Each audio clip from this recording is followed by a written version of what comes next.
All right, it says we are live. We'll give it a couple of minutes and let everybody catch up.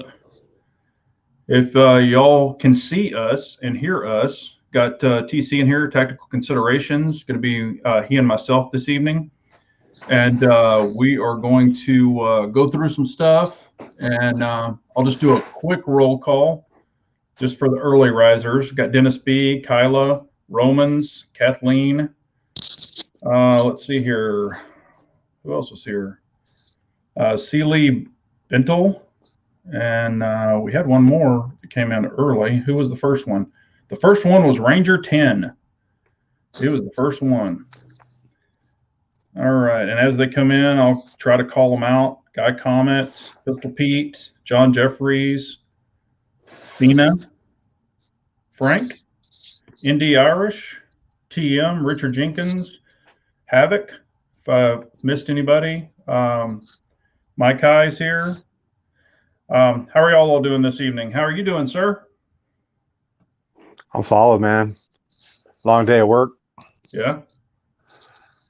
Anything fun and exciting happen? No, besides that travesty of that SIG frame I just showed you off camera. Yeah. Hello, Redbird. Hello, Bald. What about yourself, man? You're on the road, right? Yeah. I'm in good old Wichita Falls, Texas. If people know where that is, it's kind of a little towards Oklahoma and a little towards Texas. It's a little small town.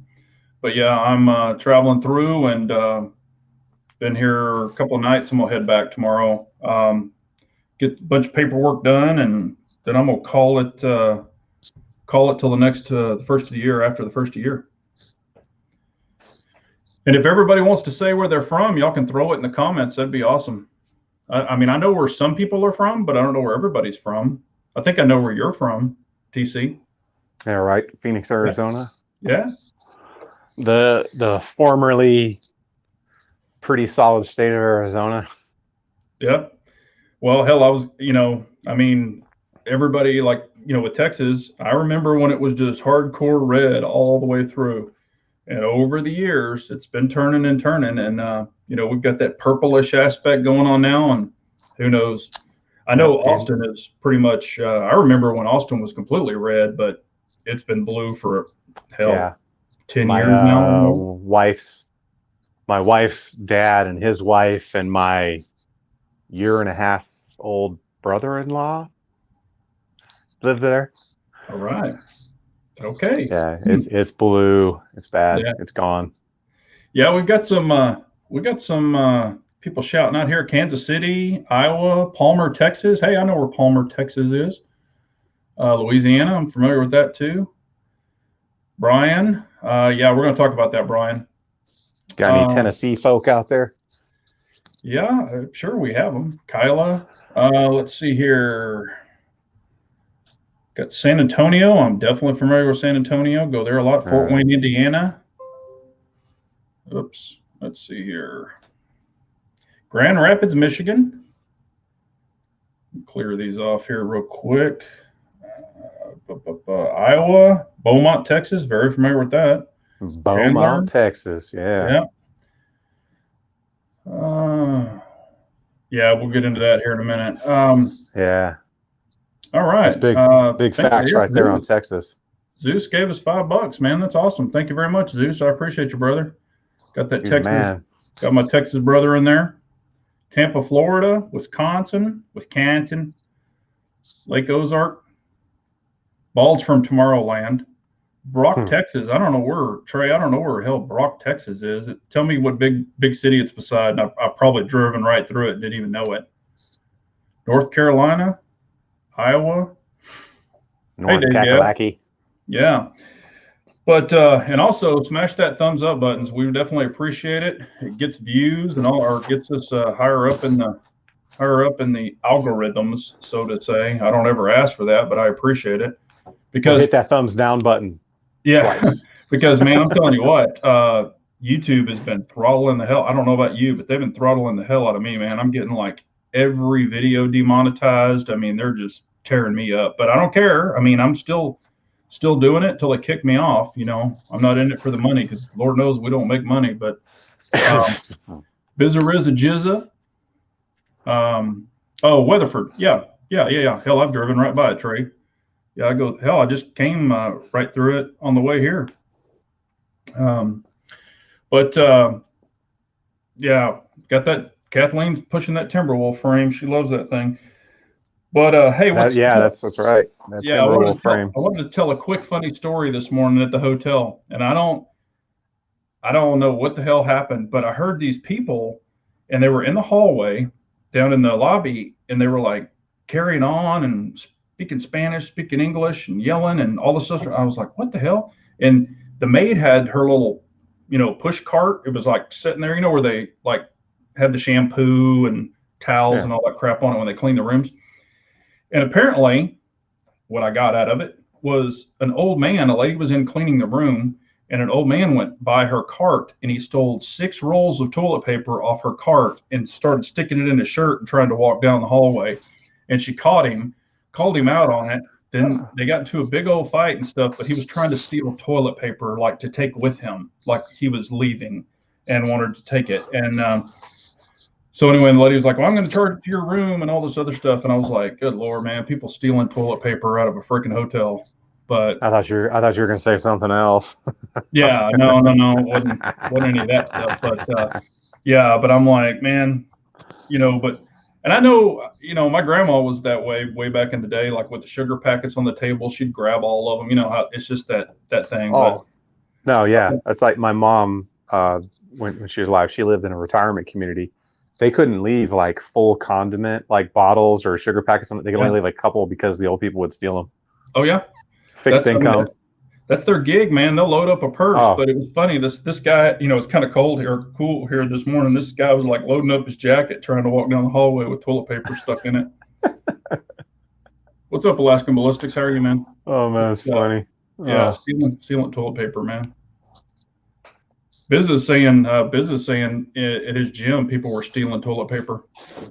Oh yeah, people are going to be stealing. It's stupid. Yeah. How about you just keep an extra, rack of toilet paper in your closet like I do. Yeah. Oh, I know. What's funny is now, and I will admit this, and I've admitted it. Way back. I've been doing this for years. Okay. In your hotel room, when they clean your room, they just keep giving you all this shampoo and soap, like crap. Yeah. They just keep piling it on there. And I'm like, what am I going to do with this shit? So I used to leave it, a lot of it. And then I was like, you know what? I've got an idea. So I started taking it, and not for me. In our area where I live, we have a homeless shelter. Yeah, it's a homeless. It's a battered women's shelter, is what it is. So oh yeah. People take their kids, where women take their kids, and they go there for like protection against the spouse or boyfriend or whatever.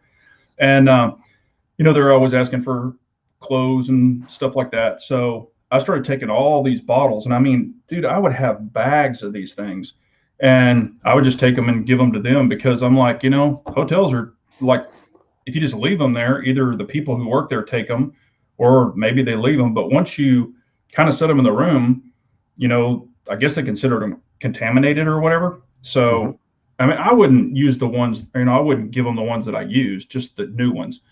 And man, I take tons and tons of them in there. But now a lot of the hotels are putting the machines like in the showers, where it's got like your conditioner and shampoo. So, you can't rip that off the wall and take it with you, but I guess you could.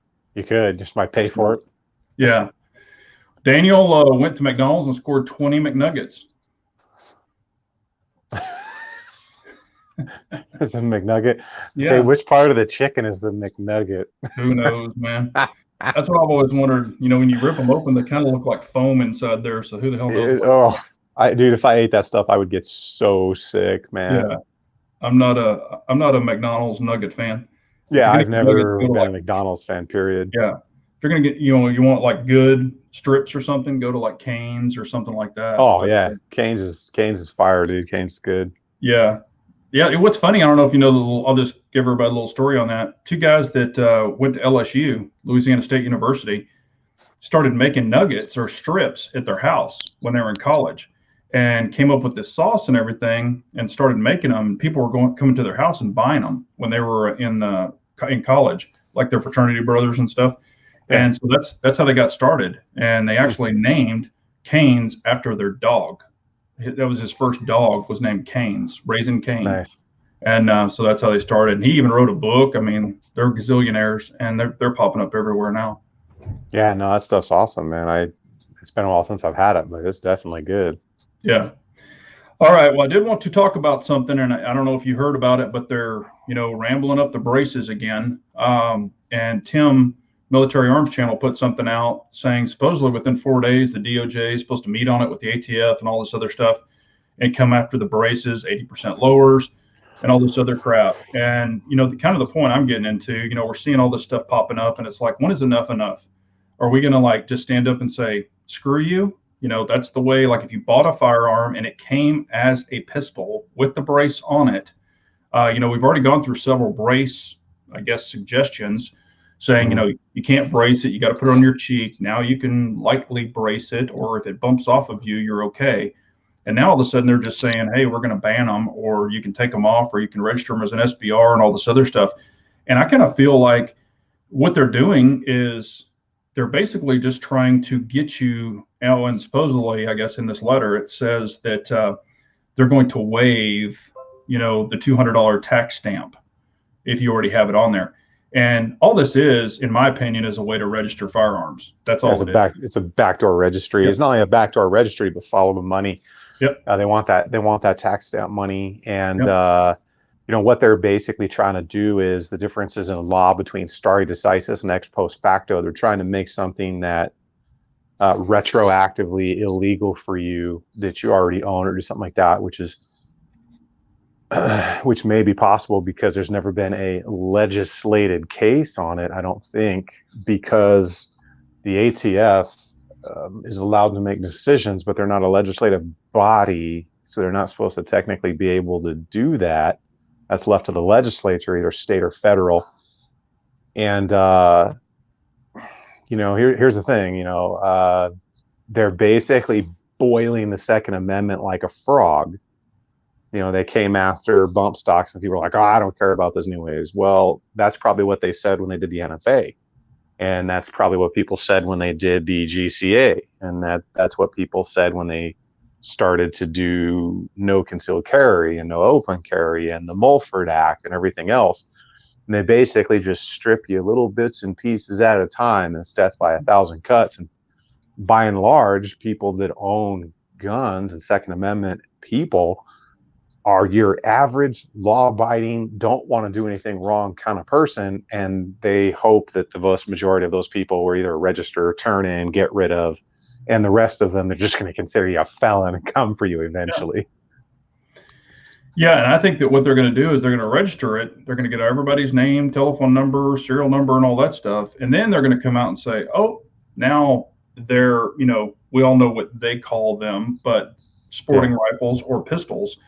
Now they're going to be outlawing those. You can't have them. And then they're going to come after them, and they're going to know exactly where to go get them. So it's like, it's just stupid, and I'm just like, when is enough enough? When are we going to stand up and say, screw you?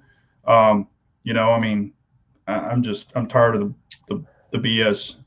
Yeah, that's how it starts though, and there's always been the same thing with the a 4473, up until, was it 67 or whatever. Sears and Roebuck just sent you your stuff right to your house. Well, then, oh no, we got to serialize and register, and then you got to fill a form out, but nothing's going to change. This isn't a registry. And right now you're lying to yourself if you think that they're not backing up 4473 somewhere. Don't let the government, tell you that, oh yeah, we're not keeping that information. Yeah. Okay, sure you're not. Just ask the NSA, right? And they'll tell you whatever they want to tell you. But again, it was just little bits and pieces of a time that we've seceded our rights. You'll probably never get them back. But as far as the compliance thing, like where's the story with the polymer 80 thing too, where they actually allegedly went to somebody's house that had one of the buy build kits and wanted it back. It's like, well, you can't force somebody without a warrant to give you property. That's illegal. But the person gave it to them, and they signed a slip and showed that they took it and all this other stuff. And I'm just like, screw that, man. I mean, they bought it. They paid for it. Apparently, they hadn't made it yet, but you have the right to do that. I mean, you can make Yeah. your own. You can buy the kit and make it. It's completely legal and has been forever. And all of a sudden, they're just going to flip the script and say, "Oh, now you can't do it." I mean, you can't make it. If you've been playing the game for years and years and years, you can't just come in and change the rule just because you don't agree with it and want to take your ball and go home. It just doesn't. It's bullshit. Well, yeah, Um, but here's how it works though. So law gets passed, right? Or operating, procedures change, right? And this mhm. being in law enforcement, I can tell you this is how it happens. Lawyers say, well, we'll probably be okay if we do this. Yeah. So for however long a case works its way up to the either federal district or the Supreme Court, agencies are going to be doing a certain thing. That may be taking stuff away, putting it in a property, whatever they're going to do with it as an entity, as an alphabet network. And until a case makes it through the court, they've been operating under a policy or procedure for X amount of time. And how many pieces of property have they taken? How many things have they, disposed of or Right. whatever in that meantime that you're probably never going to get back? Or have you caught a charge for that? And then now all of a sudden it doesn't matter, but you may not get convicted. But remember, your arrest record is forever. Yeah. Okay, you get a little FBI number, all that stuff. Yeah. It's dirty ball. It really is just dirty ball. Yeah. I mean, If you they're catch trying to. somebody doing something illegal with it or doing that, bury that person under the jail. Why does it always got to fall at our feet? Yeah. Everybody else, everybody that does everything right. Yeah. And like what Bald is saying. Bald saying, put a longer barrel on it and call it another. No, fuck that. My gun was not made, or my pistol was not made with a longer barrel. If I wanted that, I would have bought a rifle. That's what I'm saying. We can't just say, oh, it's okay, and yeah, we'll cave in, or we'll fold like a freaking lawn chair. That bullshit's got to quit. It's everybody, it's just like this mask thing, just like all this other stuff. Everybody's just falling in line and Yeah, doing I don't what wear a mask. yeah, and they're just, oh, I'll follow them, I'll do this. You know what? Shit needs to be laid down and say, look, I'm not doing it. I bought it this way. I paid my hard-earned money for it, and that's the way it came. And it's like you don't buy a car and then all of a sudden, DOT or somebody comes out and says, oh, hey, you got to change this, you got to change that. What they do is they change it with the next model year, or they change it with the next, make, and yours is really not affected. So there needs to be a standard set in stone, but I mean, look how many braces are out there. You're just going to turn around and say, okay, now you have to buy 16-inch uppers for everything. I mean, that's not what that whole thing is about. It's just folding like a freaking lawn chair, and I'm just tired of this shit. Yeah, and the problem is too is by law, you can't put a stock on it. You can't do certain things to it because of the way it was made. Yeah. I mean, it's put a lot of people in bad positions. And here's the thing, like, it's a victimless crime, even if it's considered a crime. Yeah. I mean, come on. Yeah. People are just following all these little bullshit orders. And like I said, I don't know how this is going to play out. I'm all just saying, what if? But, like if they say, oh, take your brace off. Okay. So now we can just throw stocks on there. I mean, it's just like enough is enough. Not if it's under 16 inches, you can't. Yeah, no, I know. Yeah. I'm being sarcastic, but I'm just saying. No, it's like, when is enough enough? I'm just. Well, and again, the problem is there's no legislation. Yeah. We elect legislators who, by our will, determine what we want done. Supposedly, still, they haven't made laws regarding this. These are all people sitting in office. They grab this person, and they stick them in the little room over there with the ATS Bureau of whatever the hell they call it, where they test it. I can't remember the acronym. And they were just like, well, I don't know. What do you think it is? Well, I don't know. What do you think it is? Yeah. Well, what does it feel like to you? And that's literally the decision process. It's like, there's nothing scientific about it. It's like, hey, does this feel long to you? Does this feel short to you? I guess it's a rifle. Yeah. Yeah. No, the guessing game needs to quit. They just need to leave stuff alone, and they have so much bigger fish to fry. I mean, there's cartels, there's all of this other stuff, and they're worried about piddly shit. And what they're doing is they're going where the money is. The people that have bought these, they're like, hey, we could get $200 a person for this. We could get this. We could get this. You know. Well, it has something to do with the money too, but it also has to do with it's 100% political driven. Yeah. So whatever federal entity it is 100% politically driven. Federal entities like that are 100 the arm of whatever power to be is in charge at the time. And those high directors and those, SACs, the special agents in charge and all those things, those dudes are political puppets. The big guy rams his hand up the ass and starts working that mouse like a puppet. And that's why you never piss off the SAC. You talk to any Fed, you piss off a SAC, you end up in fucking Alaska working a desk beat for the rest of your Fed career. Yeah. That's not a myth. That is 100% true. Yeah. It's a political organization. It's it's just like the IRS. Who are we going to investigate now? I don't know. Who do the political people want us to investigate? Yeah. That's literally what they do. Yeah. So I'm saying, I think they're just trying to go after companies. They're trying to go after makes. They're trying, like Q and all this other stuff, innovators. And, a lot of braces have already been approved. Now they're saying, oh, we want to change it. I mean. Well, yeah, because what was the SB only had an approval letter on the one. Yeah, but then they also showed letters that if it is the same, if you're using the same material in the same way, you do not need a reapproval letter going forward for other braces. So, I mean, they've got it in black and white. I've seen it. I mean, on, actually put up, but not in my hand. But it's just like. Yeah. Again, the problem is different administration now. So you get different people that put different people in charge, and those people are like, well, I don't like what you did here, so no good anymore. Yeah. It's like, well, wait a minute, there are hundreds of thousands of these people out there now. It's a bad way. There needs to be, well, depending on there's no law on that stuff right now. It's basically policies that people have come up with. There's not a definitive law regarding that besides the 16-inch thing or whatever. So yeah. But I mean, if you go to the store and you buy strawberry ice cream, and by the time you get home, it doesn't turn to chocolate. It's still strawberry ice cream. Exactly. So yeah. I'm just tired of this. Let's try to loophole it, or let's try to read into this and read into that. No, it's the way it is, and I'm tired of this shit. I mean, when I saw this, I'm like, are you kidding me? Here we go again. So, I mean, I've got several. I know other people have several, and all of a sudden, I ain't got any. Yeah. Well, I'm you know what? I'm so sick of saying, people saying, oh, I lost him in a boating accident and shit. No, I literally don't have any. Yeah. Oh, actually, no, wait, I have a CMMG Banshee that does as SBA3. But I mean, screw that.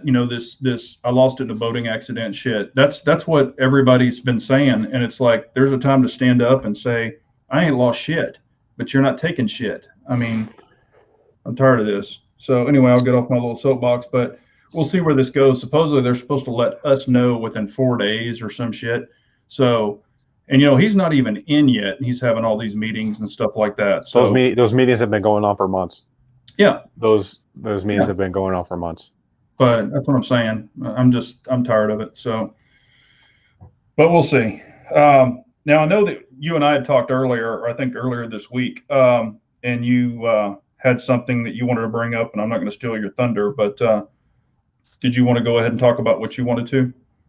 Oh, as far as, if they were to make a determination on all that stuff, as far as like the polymer 80s and all that. Yeah. So it's one of the things where people, kind of often, are like, well, they'll never actually come door to door and do this or do that. It's like, well, yeah, they do it in California right now. Yeah. Because they have registries and they have stuff like that. And here's how the federal government gets around some of the things like that is federal task force. So just like when all that stuff was going on in Oregon, right, all the riots and all that, and the cities and the whatever weren't doing anything, and finally the sheriffs came in and did a few things. the U.S. Marshals went in and DOJ went in and they federalized a lot of those officers to give them more powers and abilities to handle what Oregon and Washington were basically just letting happen because they don't want to deal with the ramifications. Or their prosecutors would just let the rioters and people like damaging public property, they would just let them go. They wouldn't charge them with rioting. They'd let them out. So that's kind of how things work, because there's not enough feds out there, right? So what they do is they go pick and choose. You pick your agency in California. Hey, let's go do a federal task force with these guys with the ATF, and they come into the department and they offer them all kinds of grant money and things like that, and then they spin them up with a federal cert. They bless them and hey, let's go do some things, and you get to operate under federal rules. Mm.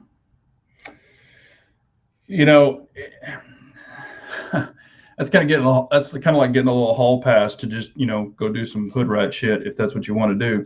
And I mean, I know that it happens. I don't agree with it, but I know that it happens.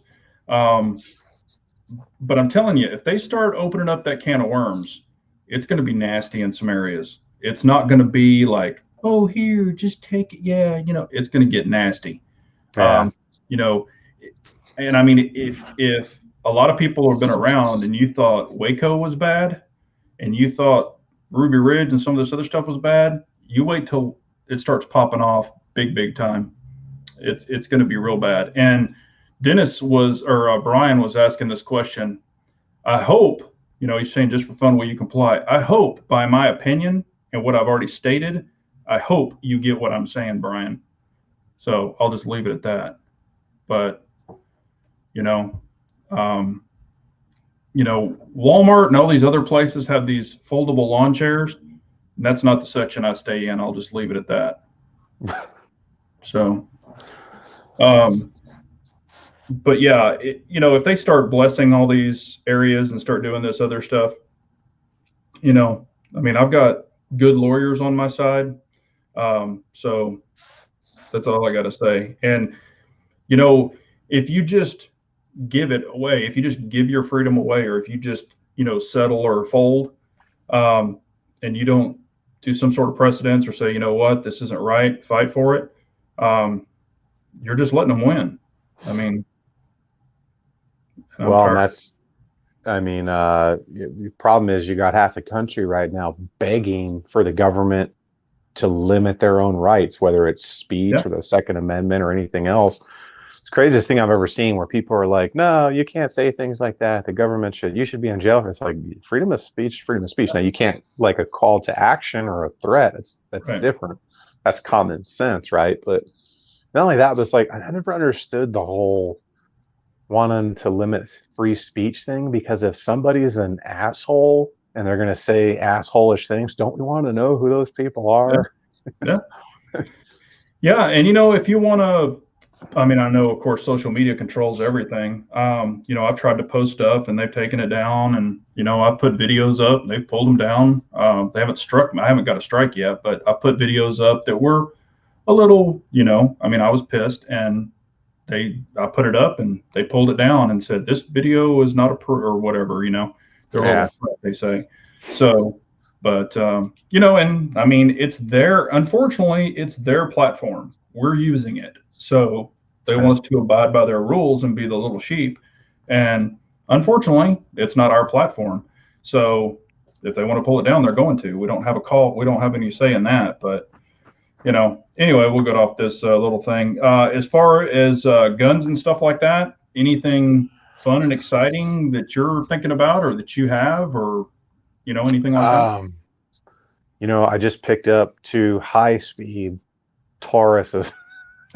We talked about just to play with. I was curious, man. I $240, the Taurus G3 and the G3C. They're $240 or $243 each. I figured I was gonna give them a try just because there's people out there where that's their limit, and I just was curious to get a couple of them in my hand to play with them.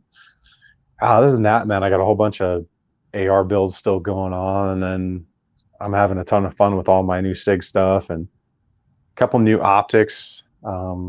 just all that stuff going on, man. I mean, the struggle now still, like we've talked about the past couple times, is everybody with ammo. Yeah. But I got some new lights in. I got the new cloud defense rain in. I got the new mod light in.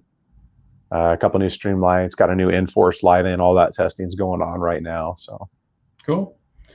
Yeah, I was gonna say I definitely love playing with all the lights too. As far as what I've been doing, I've been playing around with some 22s, and when I put that videos up about 22s, people were like, "Well, I guess you don't have any ammo," and I'm like, "Yeah, I don't have any ammo." But like big boy ammo is what I was calling it. But no, I've got big boy ammo, but I got to show the little guys some love, the little 22s, and get them out and play with them every once in a while because yeah, they're just so freaking fun. I mean, yeah, I love 22s, man. Shooting a little 10-22 is just fun. yeah. And I shot the precision. I've got a video up on it, but shot my little precision B22 bolt gun, and from 50 yards, I was testing different ammos to see how well it would run and how well I could group it. And I've just got a crappy scope on there right now, and that's what I talk about in the video. So it's already gotten an upgrade, but so it's just a little crappy. I think it's a 3x9, and it's one I got for free, and the scope mount's like $10, so I don't have anything invested in it. But with that little crappy scope, I shot 10-round groups. Most people shoot 5-round groups, but I put 10-round groups at 50 yards, and you could put a quarter over them, at 50 yards. And I was like, damn, a couple of them one of them you can put a nickel over. So I was just like, damn, that's 10 rounds. And I mean, it's just funny. It's fun as hell to shoot. Now, this is match grade ammo. It's not just regular plain Jane ammo, which I've got tons of that too on 22, but it's a 40 grain center X. It's like $14 a box for 50 rounds of 22 ammo. But yeah, it's crazy. But that's normally, I think it used to be like $9 or $10, but with this ammo deal, it's harder to get.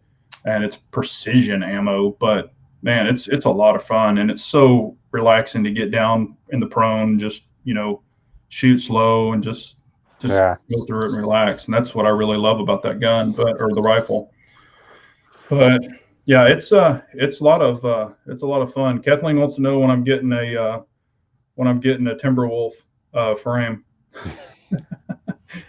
I think she's asked me that same question like 5 times, and yeah, I sent them an email, and I haven't heard back from them. I do have, I think, one of those Icarus precision frames coming in, one of their new versions coming, and there's a couple other things coming in that are like still in development that we're gonna do some R&D with that are gonna be pretty cool. They're like whole new pistols, like whole new companies. They're gonna be pretty cool. So yeah, I like testing out prototype stuff. I've had quite a bit of that sent to me, and it is fun to play around with. But I also look at it as, and I've turned down some of it because I'm like, I would never use that. I would never carry that personally, and I don't just want to show a whole bunch of stuff that I'm not truly going to use. I mean, I would go test it, but as far as long-term testing, I probably wouldn't do that. So I'm just like, no, I appreciate it, but not my gig.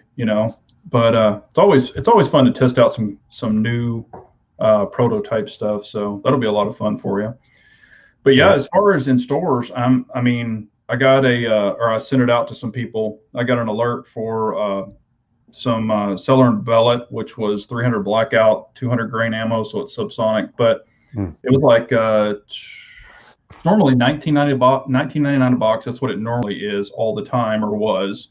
But it was $24.99, so that's still not too bad. It's less than that's not terrible. Yeah, for 300 blackout. So I sent that out to a bunch of guys that were looking for it. So if there's anybody out there that if you send me a DM saying, hey, I'm looking for something, if I see it or find it, I'll let y'all know if you want to hit me up on Instagram. And again, if you don't follow either one of us on Instagram, please do. Tactical put stuff up, and there's a lot of stuff, and you probably do it too. There's a lot of stuff that I put up on there that I really don't have any intentions of doing reviews on, or if I'm in the process of testing it, I'll throw it up on there just to let people know, hey, here's what it is. Here's what I'm checking out. But let's go ahead and start taking some questions, because I know I don't want to be ignoring anyone. So if y'all have questions, please hit us up. We will definitely answer. Let's talk carry optics. Okay. What Yeah. do you want to know, Dennis? Carry optics are fun. I love them. Yeah, they keep you in the game longer. Yeah. Well, what's funny is and I talked about that on the 22 video.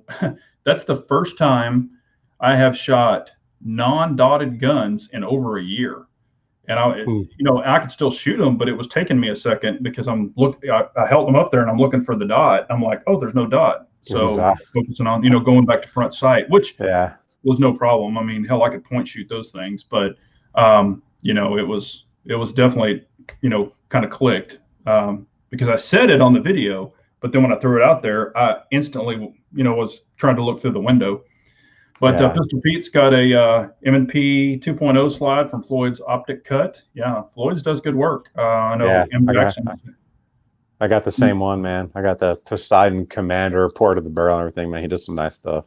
Yeah, I've seen some of his work. It looks good. Let's see here. All right.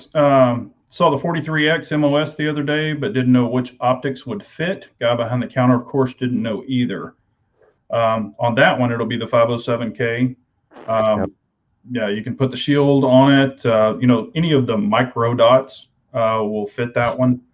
So, if that's something that you're looking for, I would recommend out of all of those. I would definitely recommend the 507K. I don't have one, but I have played with a lot of those. I've seen them in stores. Yeah. Matter of fact, I posted up on Instagram. Texas Gun Experience had 9 of them, and I posted it up. And when I posted it up, I said, "Hey, you're probably going to be getting calls for these." And he was like, "You really think so?" And I said, "Yeah."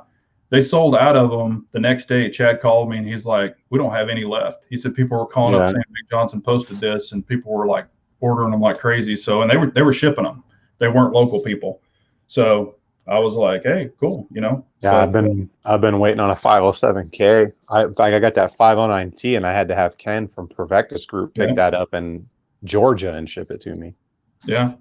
Thanks, Screaming Skull. He says my hair's on point. It's actually kind of jacked up tonight, and it's fixing to get. I'm growing all kinds of hair. I'm all bushy everywhere, dude. Yeah, I was gonna say, hell, I give you $20, you can go get you a shave and a haircut.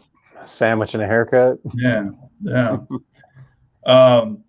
Speaking of that, I saw. Well, let's see here. I had an interesting question or an interesting comment. I was called a bootlicker. And I posted the comment on Instagram because it was right off of a video. And the video that it was on was a video I did like about a year or so ago where I was going through a border patrol crossing, and I filmed it going through it live, or not live, but, posted it up. And anyway, so the guy's like, "Are you a citizen?" I said, "Yes." "Where are you coming from?" I said, "El Paso, back to, where I live," all that stuff. And he was like, "Cool, you're free to go." And all I said was, "Thank you, have a good day." That's about all I said. So now I'm a bootlicker, and I get those people because they're like, "You should say you're not going to comply," and don't roll down your window to talk to them. I'm like, why be an asshole? Why? I mean, the guy's there to do his job, and he's not saying I need to see this and I need to see that, and I'm gonna pull over and I'm gonna search your car and all that. Because if he did that, then we would have a problem. Then that's where I'd be like, "Whoa, dude, you better do it yourself." But he's just asking me if I'm a citizen, and I'm just answering a question saying yes or no. I mean, that commenter is probably the same person out the other side of their mouth screaming about border crossings. Yeah. Well, and that's also the little bitch that when he drove through there, he would fold like a lawn chair. So, that's what I'm saying. They're all big behind a computer. We all know that. But so I posted that up on there, and I've gotten a bunch of people just laughing their ass off about that. And so what I told him, what my reply was, "I bet you are the beacon of your community.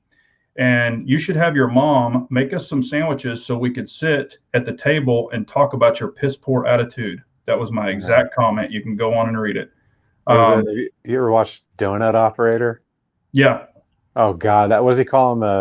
Road pirates and boat captains. So the law enforcement or the road pirates. Yeah. I think it's hilarious. Like I said, it's just, man, I treat people like they treat me. The guy was super Yeah. nice, being respectful. Why not give him the same respect back? He's doing a job.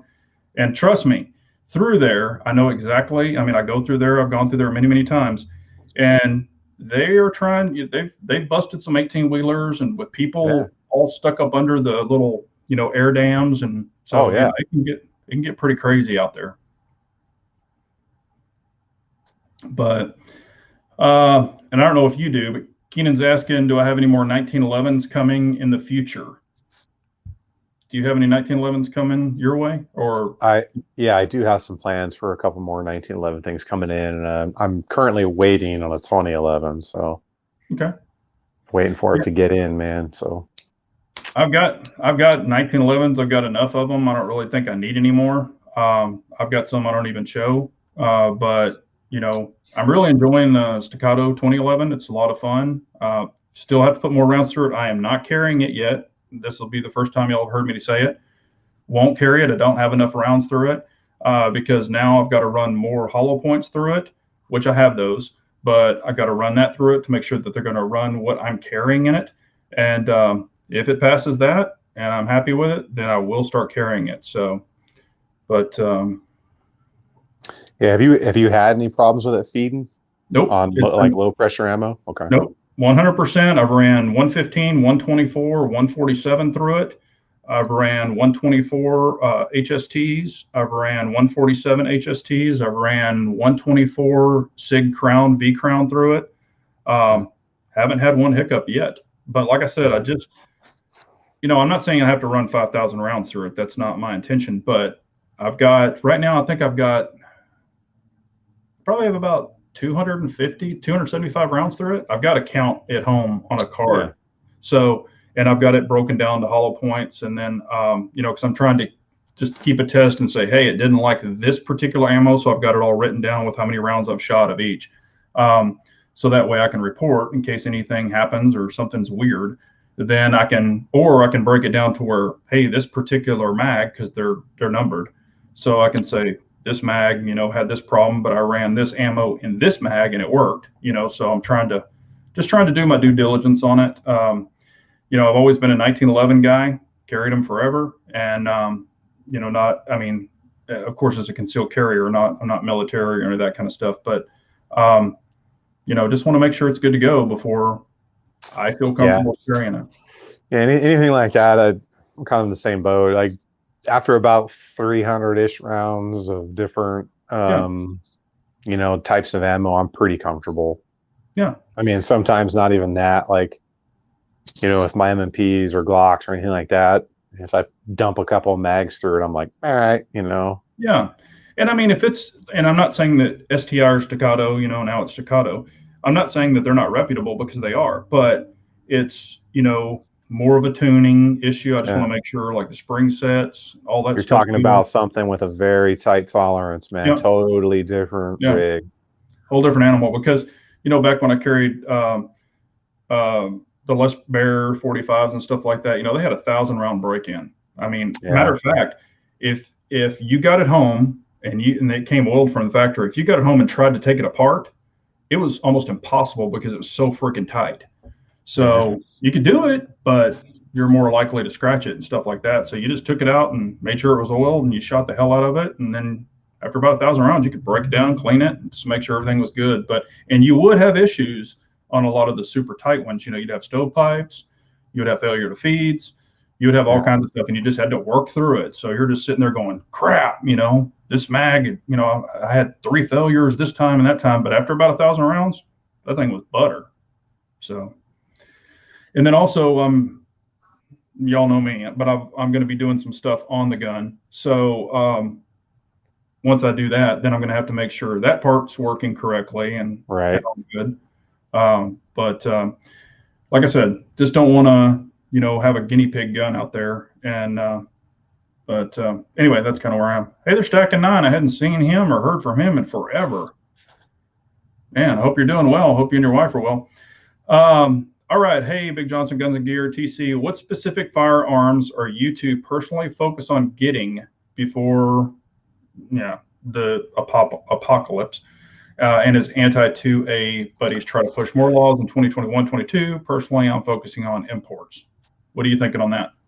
I think he's dead nuts, because the easiest thing to get rid of are the imports. Yep. I mean, if you want something that's coming in from overseas and is not made here, it's probably a good idea, because imports are easy to shut the pipeline down on, because they don't even have to regulate them. They just say no more. Yep. You know, there goes H&K, there goes, well, Walther, SIG. A lot of the parts that SIG are still made overseas, so it's probably a good idea. As far as anything else, they've been extremely open with what they're coming for initially, and that's rifles and 80s and all that stuff. So, yeah, I mean, me personally, anything that I'm like, really looking for to get right now, I mean, if you don't have the basics, Glock and M&P, things like that, I would pick them up, but I'm not rushing out to get that one thing that I really want, even though I keep eyeballing. They still got that Shadow 2 with the orange grips on it at the store. Yeah. That's about the only thing I keep looking at every time I go in there, man. I've got some Shadow 2s with orange grips on them. I'm just joking. Right. But yeah, I mean, they're awesome guns. Me personally, I don't really have anything, and I'm gonna say this for probably, there's nothing that I need. I'm good on, ARs. I'm good on all of that stuff, and I have imports also. Some I haven't shown, some I have shown. Matter of fact, I've got some that have already been canceled as far as importation way back when. So there's nothing I really need. Like I've told everybody, if you've got your ARs and you've got your guns, your pistols and things like that, what I would focus on are mags. I would load up on, AR mags, pistol mags, high capacity or standard. I call it standard capacity because it literally is standard. But I would load up on those, because they can go after guns and they can do all this other stuff, but I have a feeling they're going to try to attack mags again. So that's what I would have personally. If you've got enough guns, buying one or two more guns isn't going to be anything if you've only got 3 or 4 mags for each gun. Yeah, I'm a big proponent of with ARs, because usually the first thing to go down on an AR is mag failure, or even pistols too. So bad springs. But yeah, if you need mags, check out the Mag Warehouse, or excuse me, the Mag Shack. They have good stuff there, and really good prices. Brownells is always selling the 10 packs of P mags and Glock mags, and people often forget that a vast majority of Glock mags are interchangeable between different sizes. 26, 19, 17.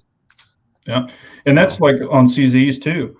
Your P10Fs will fit your P10Cs and all of that, and of course Glock, like we're talking about, and STIs will too. The 170s will fit. Even the C2, so I could have a big old 170 millimeter hanging out of that bad boy. So yeah, get you some big mags too. Get you some extendo sticks. Yeah, get you some fun sticks. But yeah, going and buying more and more guns, if you can't feed them with ammo and you can't feed them with mags, what good are they? Then they're just paperweights. So that's the way I look at it. And it really sucks for a lot of people right now with with the ammo pricing. Like I said, years and years and years ago, if you've been following me, load up on ammo, buy it a little bit at a time so you can have a stockpile. Some people listened, some people didn't. But, I don't know how long this is going to last. I mean, I've talked minimum July of next year. Yeah, I talked to a guy at Federal, and I've talked to some other people in the business that make it, and they're like, it's going to be a little while.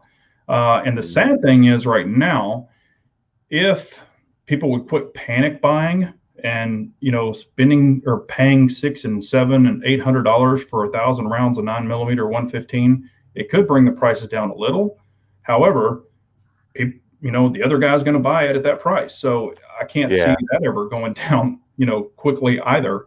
It's just, you're damned if you do and you're damned if you don't. But hell, I was buying it back when brass was $8 a box, and stacking it deep and buying 1,000 rounds at a time.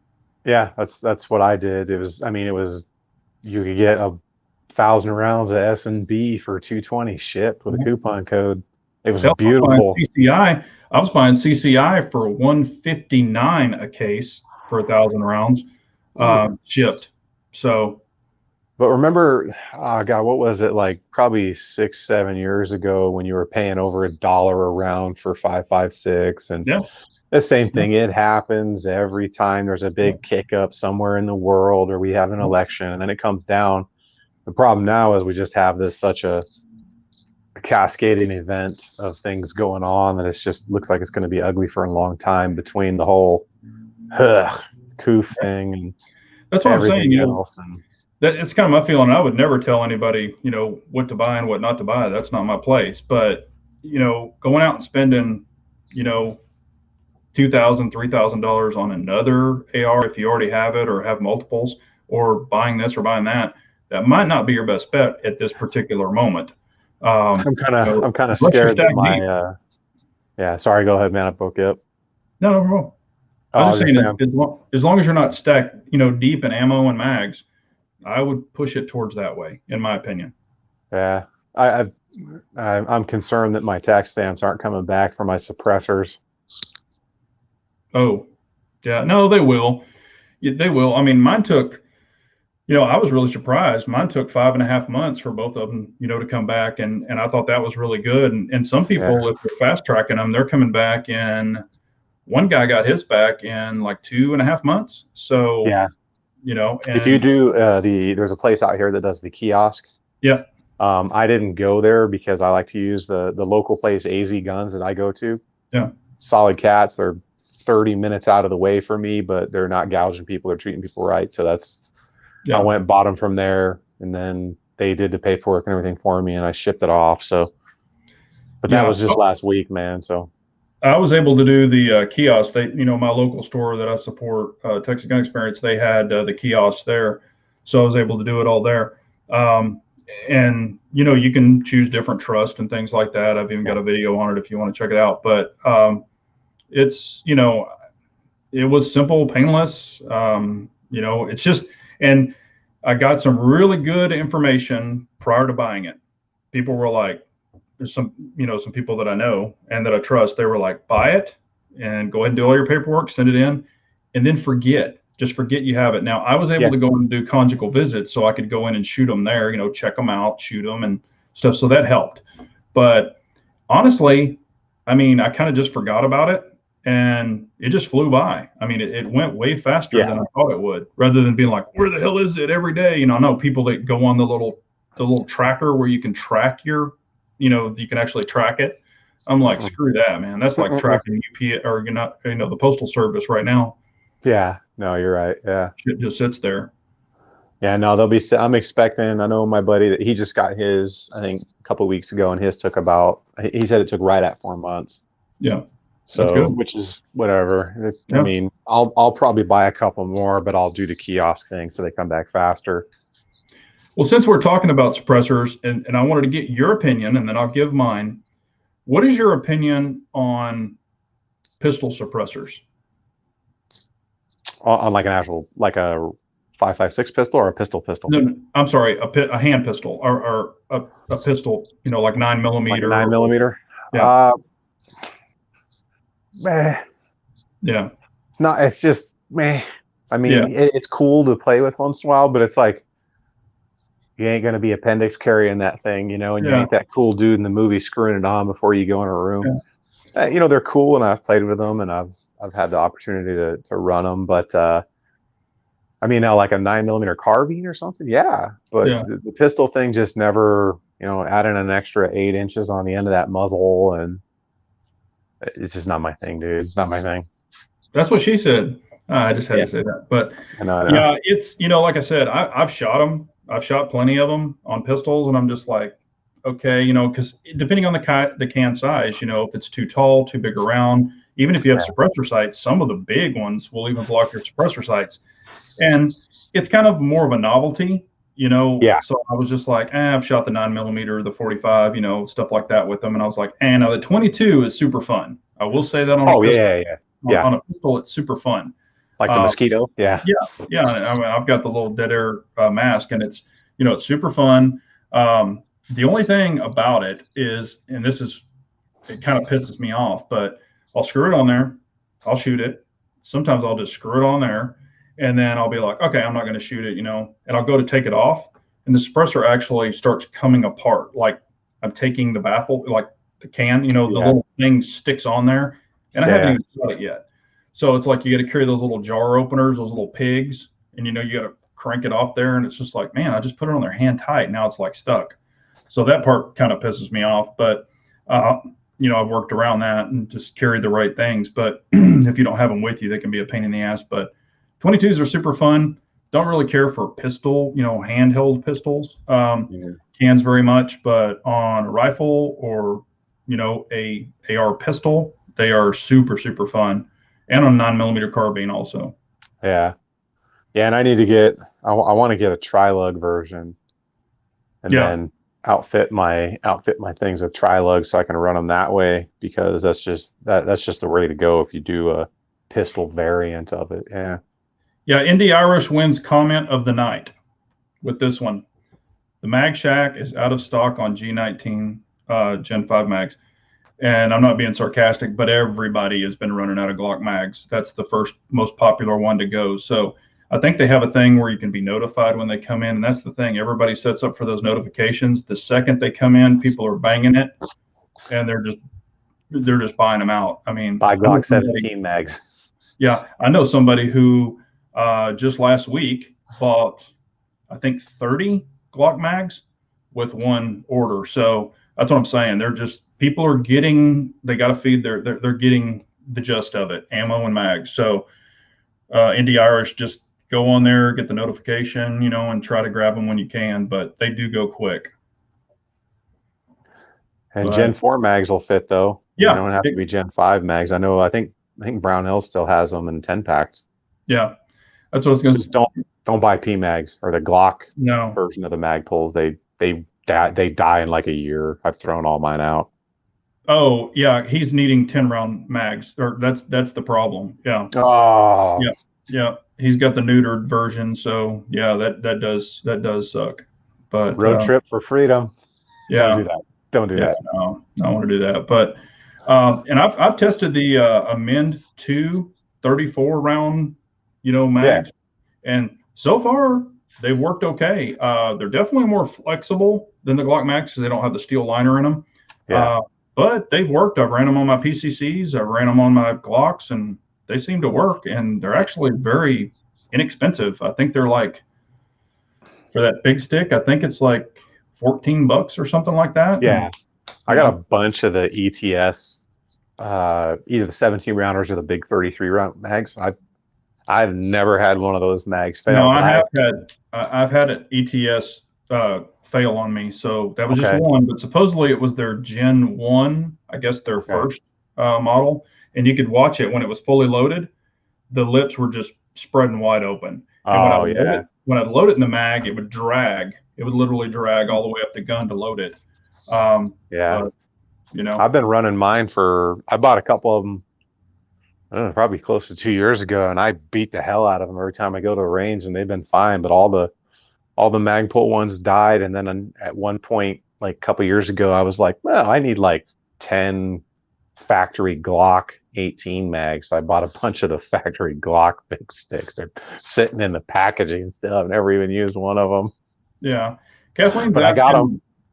she's asking, did you answer the on serialized Glock frames? I mean, Glock frames have to have a serial number on them Yeah. if that's what you're asking.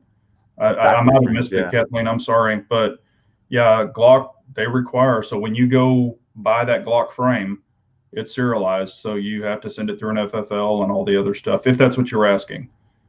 Yeah, she might be talking about the 80% frames, which Yeah, the 80% don't require it. yeah. Or after you build it, you're supposed to put a serial number on it. Josh has a question here that's pretty interesting. How many mags do people have for their pistols? How many do you have for your pistols? Oh God, for Glocks, dozens. I mean, Yeah. I just bought another 10 Glock 17 mags, and then I've got like storage bins, those clear storage bins full of mags, because I've got, I don't know, 20 different Glocks. Yeah. So I usually, and this is what I try to do, I'm not saying it's right or wrong. For each pistol I own, I try to have about 10 to 12 mags for each Yeah. pistol. I'm not saying that's right or wrong. Some people might be like three is plenty enough for me, or four or five or whatever. Um, but if it's, if it's a common gun like a Glock, I've got a bunch. If it's CZ, I've got a ton.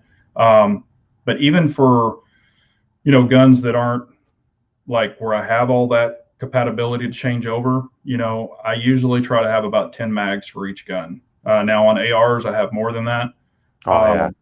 And on AR-10s, I have more than that. But, that's just kind of an idea. But, to each their own. But because I've had people that like, oh, you don't need that many mags. But the neat thing is you can load them up. You can even like, and I do this sometimes. In this mag, I'll load 5.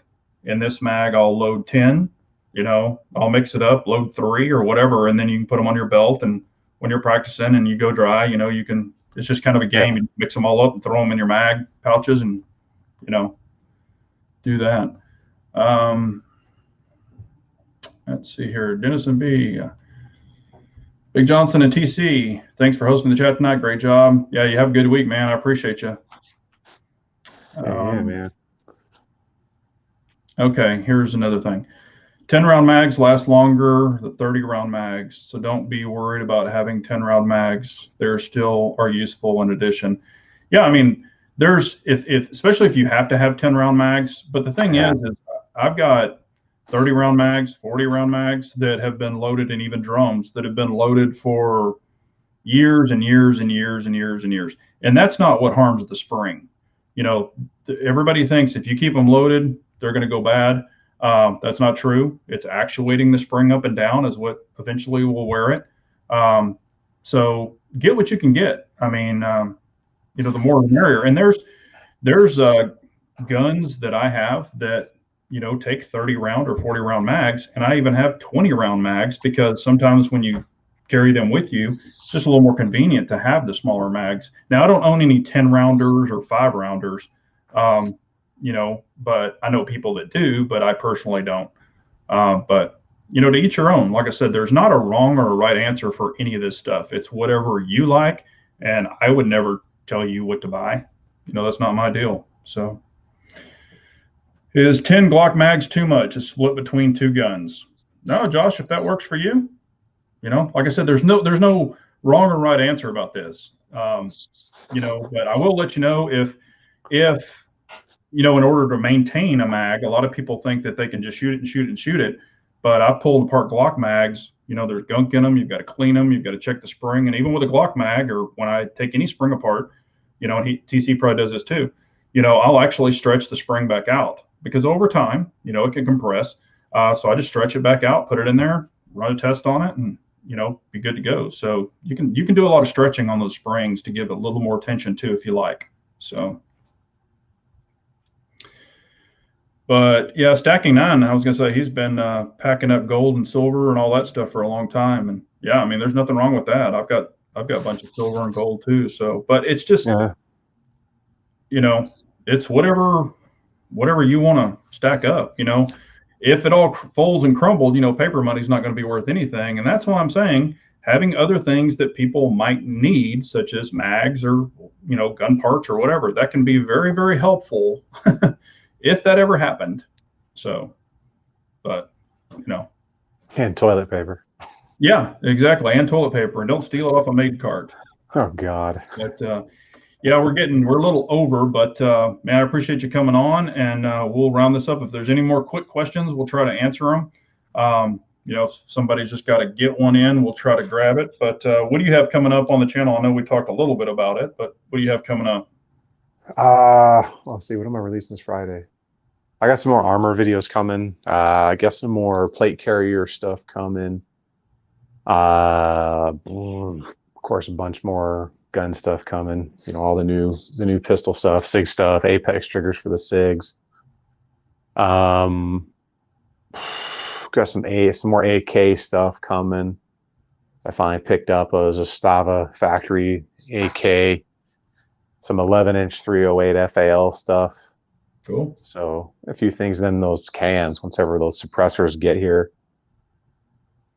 Yeah. Waiting on that. I'm waiting on a barrel that I've been waiting on, that I'm probably going to be waiting on for a couple more months to build another upper that's, I mean, I don't know how long it's going to take between parts and everything right now. So, Yeah.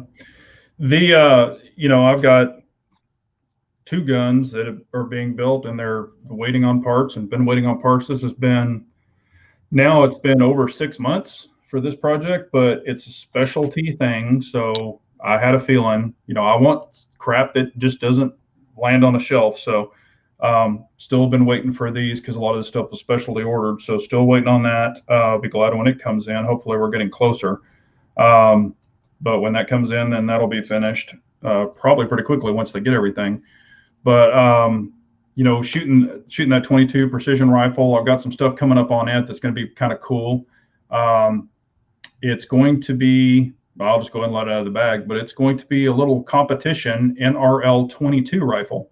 So I'm going to be doing some NRL 22. So basically, it's like PRS, if y'all know what precision rifle competitions are, where you shoot the 6.5s, all the other rifles. But now they have that format in a 22 version. So you're taking a 22 from 35 yards all the way out to potentially 400 with a 22 rifle. So that's going to be pretty crazy, and I'm kind of excited. I've never done it before. I mean, I've shot 22s, of course, but I've never done this little competition thing. It's a pretty long way with a 22. Yeah, and there's guys. I mean, and what's crazy is the targets that you're shooting, like at 35 yards, or 50 yards, it goes from like a silver dollar all the way down in their little swinger arms. It goes all the way down, and the last one is the size of the 22 bullet. Oof. So that's your last swinger, where it spins around. And I'm just like, are you kidding me? So I don't know if I can hit it. I don't know, but like I said, I've got stuff coming in for that rifle, so it's not going to have the stuff that you saw in the pictures, but got a new scope, got all kinds of other stuff for it. So that thing's going to get a makeover. Pretty excited about that. But, the 22, working the scope, working the turrets, working the distance, all transfers over to your centerfire rounds.